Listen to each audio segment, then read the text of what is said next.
بسم اللہ الرحمن الرحیم۔ السلام علیکم ورحمۃ اللہ وبرکاتہ۔ محترم سامعین، آج کے ویڈیو میں ہم آپ کو یہ بتائیں گے کہ حضرت عمر فاروق رضی اللہ تعالیٰ عنہ کے اسلام قبول کرنے سے پہلے کیا واقعہ رونما ہوا۔ آج کے مختصر ویڈیو میں ہم یہ بھی آپ کو بتائیں گے کہ حضرت عمر فاروق رضی اللہ تعالیٰ عنہ کے اسلام قبول کرنے کے بعد اسلام کو کس قدر تقویت حاصل ہوئی اور کفار مکہ کا جینا کس قدر مشکل ہو گیا۔ ہمارے ساتھ رہے گا، لیکن اس سے پہلے کہ ہم اپنی ویڈیو کا آغاز کریں، اگر آپ لوگوں نے ہمارے چینل کو سبسکرائب نہیں کیا تو ضرور سبسکرائب کیجیے۔ ہم اپنی ویڈیو کا آغاز کرتے ہیں۔ خیریت ہے عمر، کہاں جا رہے ہو؟ ہاتھ میں بے نیام تلوار دے کر حضرت نعیم بن عبداللہ نے حضرت عمر بن الخطاب سے دریافت کیا، جو کہ اس وقت اسلام کے سخت مخالف تھے۔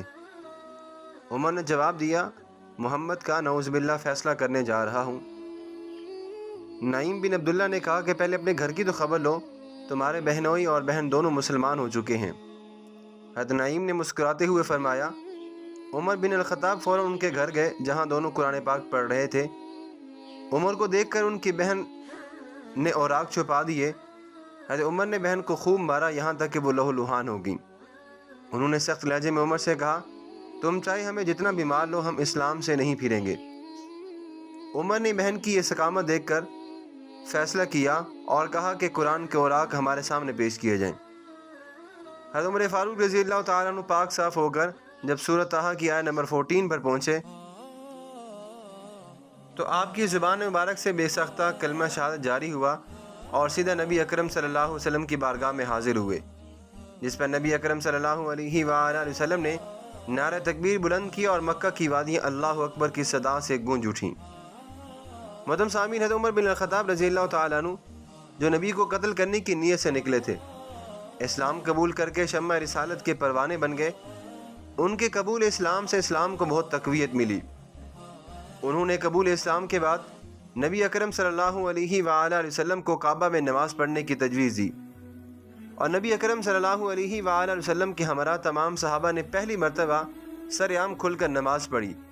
عمر کے روب و دبدبے کی وجہ سے کسی کو جرأت نہ تھی کہ وہ مسلمانوں کو نماز پڑھنے سے روکیں۔ محترم سامعین، حضرت عمر فاروق رضی اللہ تعالیٰ عنہ کے اسلام لانے سے پہلے نبی اور آپ کے ساتھی ہمیشہ غار میں نماز پڑھا کرتے تھے اور دعا مانگا کرتے تھے۔ حضور اکرم صلی اللہ علیہ وآلہ وسلم اکثر عمر کی ہدایات کے لیے اللہ سے دعا مانگتے اور ان کے قبول اسلام سے ایک دن قبل انتہائی عاجزی سے دعا مانگی، جس کا نتیجہ اللہ تبارک و تعالیٰ نے صبح کی حالت میں آپ کو دیا۔ وہ مسلمان ہونے والے 40ویں فرد تھے۔ ان دنوں مسلمانوں پر قریش مکہ کی جانب سے شدید مظالم ڈھائے جاتے تھے، مگر کسی کو ان کے ظلم و زیادتی کی کوئی پرواہ نہیں تھی۔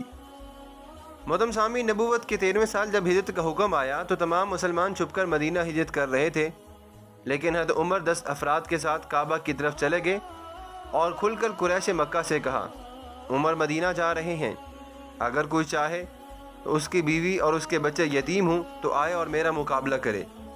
اس وقت کوئی بھی میدان میں نہیں آیا اور حضرت عمر فاروق رضی اللہ تعالیٰ عنہ خیر و عافیت سے مدینہ پہنچ گئے۔ مدینہ میں نبی اکرم صلی اللہ علیہ وآلہ وسلم نے اتبان بن مالک کو حضرت عمر فاروق رضی اللہ تعالیٰ عنہ کا بھائی بنا دیا، جو بنو سالم کے سردار تھے۔ 1 ہجری میں جب نماز کی فرضیت ہوئی تو اس کے اذان کا فیصلہ بھی آپ ہی کے رائے کے موافق ہوا۔ نیز یہ کہ اسلام کی اشاعت کے لیے جو تدبیریں کی جاتی تھیں، نبی اکرم صلی اللہ علیہ وآلہ وسلم اس میں آپ کی رائے کو مقدم رکھتے تھے۔ آپ اکثر فرمایا کرتے تھے کہ عمر اور ابو بکر میری آنکھ اور کان ہیں۔ محترم سامعین، 2 ہجری کو اسلام کا معرکہ بدر میدان میں وجود میں آیا تو حضرت عمر فاروق بھی رضی اللہ تعالیٰ عنہ بھی آپ کے ساتھ تھے۔ اس غزوہ کا پہلا شہید حضرت عمر فاروق رضی اللہ تعالیٰ عنہ کا غلام محج تھا۔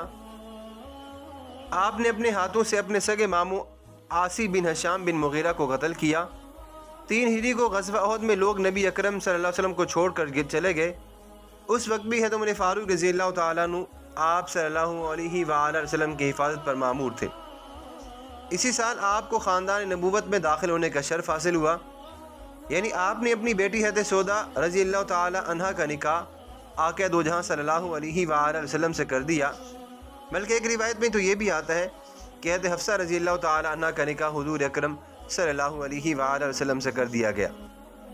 11 ہجری کا سال مسلمانوں کے لیے عظیم ثانی کی حیثیت رکھتا ہے، کیونکہ اسی سال نبی اکرم صلی اللہ علیہ وآلہ وسلم کا وصال ہوا۔ 12 ربیع الاول بروز ربط کو جب حضور اکرم صلی اللہ علیہ وآلہ وسلم اس دنیا سے چلے گئے، حضرت عمر فاروق رضی اللہ تعالیٰ عنہ کو اس کی اطلاع ملی تو قبول اسلام سے قبل کی طرح بے نیام تلوار لے کر مسجد نبی میں داخل ہوئے، مگر آج وہ یہ فرما رہے تھے کہ میں اس شخص کی گردن اڑا دوں گا جو یہ کہے گا کہ محمد صلی اللہ علیہ وآلہ وسلم کا انتقال ہو گیا ہے۔ اس پر حضرت ابوبکر صدیق رضی اللہ تعالیٰ عنہ نے ان کو تسلی دی اور فرمایا کہ محمد بشر تھے، ان کی موت واقع ہو گئی، جو شخص ان کی پیروی کرتا ہے وہ جان لے، مگر جو اللہ کی پیروی کرتا ہے وہ جان لے کہ وہ حی القیوم ہے۔ اس پر آپ کا غصہ ٹھنڈا ہوا۔ محترم سامعین، نبی اکرم صلی اللہ علیہ وآلہ وسلم کے انتقال سے قبل آپ کو فاروق اعظم کا خطاب مل چکا تھا، جو کہ آپ کی وجہ شہرت بن گیا۔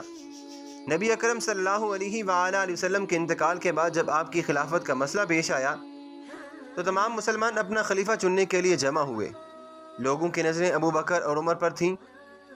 ابو بکر نے خلافت کا بار اٹھانے سے قبل لوگوں کو آپ کی جانب متوجہ کرنے کی کوشش کی، جس پر آپ نے فوراً حضرت ابو بکر صدیق رضی اللہ تعالیٰ عنہ کی بیعت کر لی، اور حضرت ابو بکر صدیق رضی اللہ تعالیٰ عنہ پہلے خلیفہ رسول کہلائے۔ ابو بکر کی خلافت میں آپ ان کے خاص مشیر بھی تھے۔ ہر اہم معاملات میں حضرت ابو بکر صدیق رضی اللہ تعالیٰ عنہ آپ کے مشورے کی تائید بھی کرتے تھے۔ جمادی الثانی 13 ہجری کو عہد صدیقی کا حسین سورج غروب ہونے والا تھا تو خلافت کا مسئلہ پھر سے کھڑا ہو گیا۔ حضرت ابو بکر صدیق رضی اللہ تعالیٰ عنہ نے لوگوں کو جمع کر کے حضرت عمر فاروق رضی اللہ تعالیٰ عنہ کو اپنا جانشین بنا کر لوگوں کو بیعت لینے کے لیے کہا، جس پر لوگوں نے حضرت عمر فاروق رضی اللہ تعالیٰ عنہ کے سخت ہونے کا اعتراض کیا، جس پر حضرت ابو بکر صدیق رضی اللہ تعالیٰ عنہ نے فرمایا کہ وہ سخت اسی لیے تھے کہ میں نرم تھا، اب ان کے اوپر خلافت کا بوجھ پڑے گا تو وہ خود بخود نرم ہو جائیں گے۔ اس کے بعد حضرت ابو بکر صدیق رضی اللہ تعالیٰ عنہ نے اللہ کو گواہ بنا کر کہا کہ میں اس شخص کو خلیفہ بنا رہا ہوں جو اس کا صحیح حقدار ہے اور تیرا نیک بندہ ہے۔ حضرت ابو بکر صدیق رضی اللہ تعالیٰ عنہ کے انتقال کے بعد لوگوں نے بلا جھجک آپ کی بیعت کر لی اور آپ خلیفہ الثانی مقرر ہوئے۔ آپ کا دور خلافت مسلمانوں کا سنہری دور خلافت ہے، جس کا دورانی تقریباً 10 سال کے لگ بھگ ہے۔ آپ کی شاندار خلافت کا برملا اظہار دنیا کا ہر حکمران کرتا ہے اور ان کی حکومت کو اپنے آئیڈیل کے طور پر بھی مانتا ہے۔ آپ نے خلافت کا کام سنبھالتے ہی عراق کی طرف لشکر روانہ کیا۔ اس کے بعد فتوحات کا ایک انبار لگ گیا۔ مسلمانوں کے قدم جہاں پڑتے وہ علاقہ اسلامی پرچم کے زیر نگیں آ جاتا۔ روم اور ایران کو اپنی سلطنت پر بہت ناز تھا، مگر آہستہ آہستہ ان کے علاقے مسلمانوں کے ہاتھوں سے فتح ہوتے جا رہے تھے۔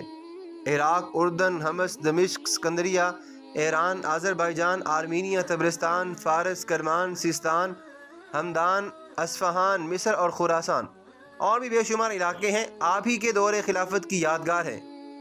یہاں تک کہ آپ کی فوجیں ہندوستان میں ہیں، مکران تک بھی داخل ہوئیں۔ ایران کی ساسانی حکومت کو اپنے اوپر بڑا فخر تھا۔ محرم 14 ہجری کو قادسیہ کی فیصلہ کن لڑائی کے بعد وہ بھی ختم ہو گیا۔ رومیوں کو لشکر اسلام نے یرموک کے میدان میں 5 رجب 15 ہجری کو ٹھکانے لگا دیا۔ محترم سامعین، ان فتوحات سے بے شمار مال غنیمت مسلمانوں کے ہاتھ لگا، مگر حضرت عمر فاروق رضی اللہ تعالیٰ عنہ کے گھر میں اکثر فاقہ کشی ہوئی۔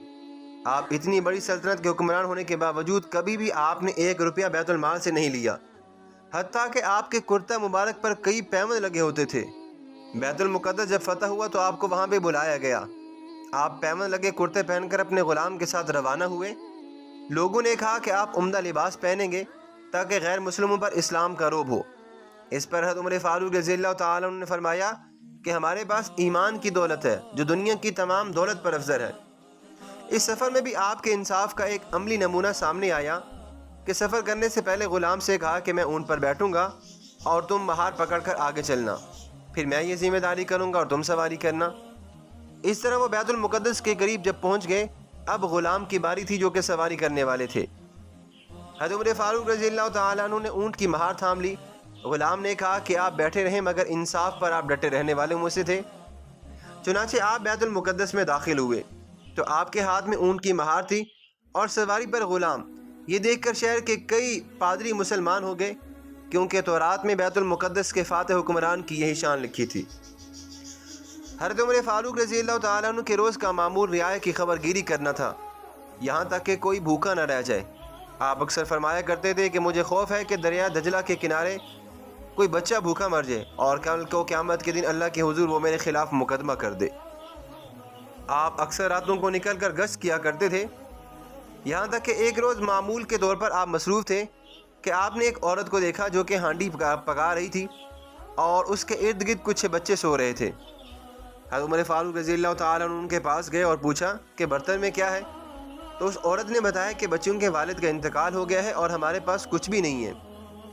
میں نے بچوں کو بہلانے کے لیے برتن میں پانی ڈال کر چولہے پر رکھ دیا ہے تاکہ وہ انتظار میں سو جائیں۔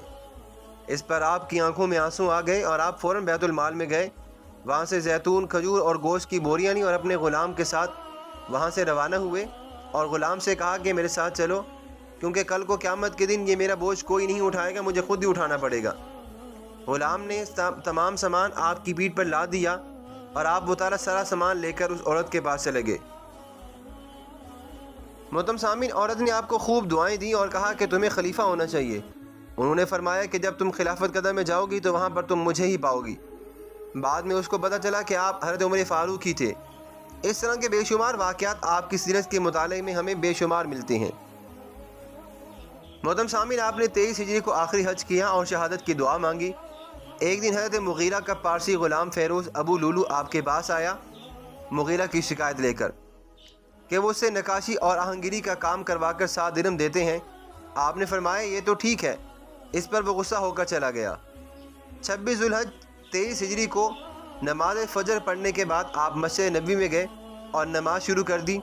ابو لولو چھپا بیٹھا تھا، وہ سیدھا آپ کے پاس گیا اور اس نے آپ کے پیٹ میں خنجر وہ پیوست کر دیا۔ آپ نے نماز جاری رکھی۔